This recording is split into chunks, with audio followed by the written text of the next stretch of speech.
Welcome back to Fast Market here on the Schwab Network. It's time for our cash tag segment. For that, let's bring in our next guest. It's going to be Andy Swan. He's a co-founder of LikeFolio. Welcome back to the show, Andy. Happy Monday. Happy Monday to you, and happy Monday to Spotify investors. This stock's rampant to the upside, up 57% so far this year. This is like, maybe one of those stocks, Andy, that you can look at and say, nobody's canceling their Spotify. I can attest to that. And then also, they're probably free and clear of any of the tariff conversations that are out there. They're not immune to maybe a slowdown in the economy. But at this time, this thing's winning on all fronts. And then you throw in the fact that maybe Apple's going to have to pull back on what they charge some of these providers like Spotify. That's a bonus for them, too. Yeah, everything really is going Spotify's way. This is a company we've been bullish on since October of 2023. I think it's up over 300% since then. And anytime you get a multi-bagger like that, you think, is it time to take profits? Is it time to, reduce the position? But every time we look at LikeFolio data on Spotify, we get more and more convinced of the bullish position. And it's easy to see why. I mean, like you said, they're winning on all fronts. If we look at the consumer search volumes on canceling Spotify versus Spotify in general or Spotify subscription levels, no one's canceling this. It's extraordinarily rare. Their churn rate has to be one of the best in world history for a digital provider like this. And from a competitive standpoint, we just see them completely leaving the pack behind. When we look at year-over-year change in web visits, it's always very interesting to us when we have one company that is positive while the entire rest of the industry is negative. So it doesn't even have to be a huge positive number. It just shows how much Spotify has already won and is dominating this entire sector. And, now they're going into video. I don't think that they're going to be a huge challenger to YouTube anytime soon.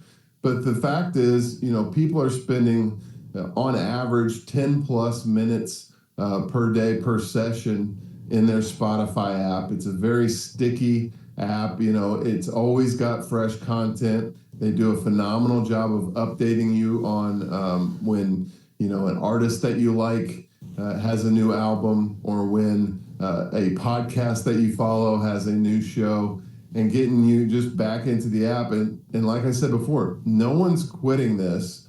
Spotify has extraordinary pricing power, and what Apple, like you mentioned before, with Apple, probably having to share a little bit more of the wealth, that's going to drop straight to Spotify's bottom line. So I think when you look at the history of this company from an execution standpoint, one of the best in the world.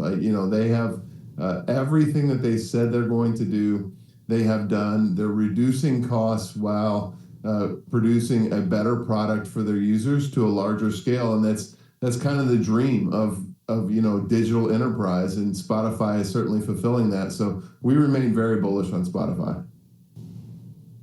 Andy, this name is a master's thesis in the better mousetrap.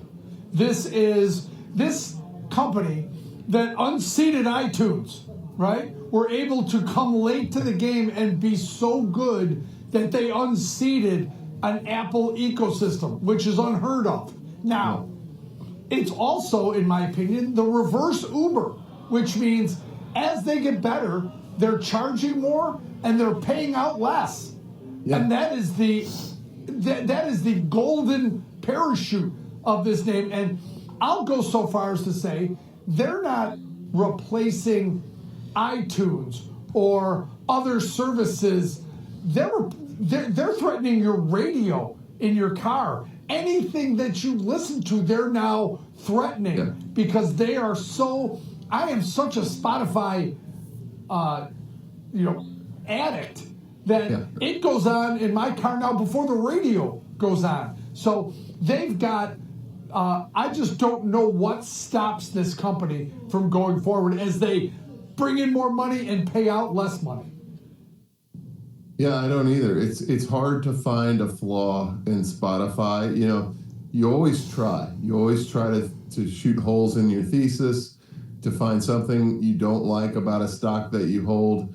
I'm sure that there's a reasonable debate around valuation, but when a company is one of the best in the world at executing against a big vision that has a big upside and the the monetary metrics are all going its way, expenses are falling, and it has pricing power to pass through in a really big way, then you kind of just have to sit back and say, I'm just going to watch these guys work. And, I could see a future. It's not happening now, but they're getting into video. And this is a company that's so good at execution that, we're talking about, and I'm with you, every time I get into my car, I put Spotify on. It's just, why go to anything else? I could see that same conversation starting 4 years, 5 years from now around what to watch, around what videos I'm going to watch. And then it really does become an increasing total addressable market, because you start getting, up against YouTube, you start getting, up against traditional TV and so on. And there's a lot of room for growth there. There's an enormous ocean there that they don't have to completely win. They just have to compete in. And that could more than double or triple their total addressable market. So for us, this is just one of those companies where you say, hey, best in the world at executing against a big vision with every metric going its way. Until further notice, just enjoy the ride. Andy, when you look at this, you mentioned potential valuations as maybe a headwind. Is there anything else out there? Because, we're all tooting the horn of Spotify because we like it, we use it, and it's great, right? And it's getting better. Is there anything that would concern you, and what kind of score would you have on this one as far as, bullishness or bearishness? Yeah. In terms of score, I think, we've been plus 80, plus 90 on this for a long time. That's not changing. The metrics just keep getting better. We check in on this, once a month, and it's just like, wow, even though the entire sector is negative, Spotify's still printing positive numbers in, every LikeFolio data metric there is. And it's just, it's kind of become a broken record. I think the biggest risk to Spotify and to Spotify shareholders is the risk of the unknown. So of all the things that we know, Spotify is winning, and all the metrics that we track, Spotify is winning against all the competitors that we understand to be Spotify is winning.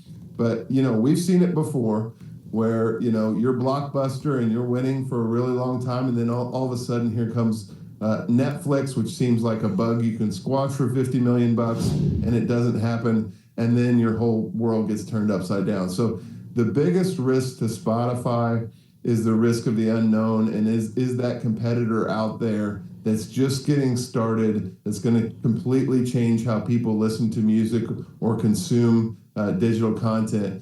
That's obvious. That's the risk that you can't see coming, so you can't really prepare for it, and that's the only risk that we see for Spotify is just general, innovation risk, which threatens every company in the world. But Spotify's built a pretty solid moat in terms of what they've got with their customers who love the service and who feel like they're getting an exceptional value at the prices they're paying right now. So there's pricing power. Everything's going Spotify's way.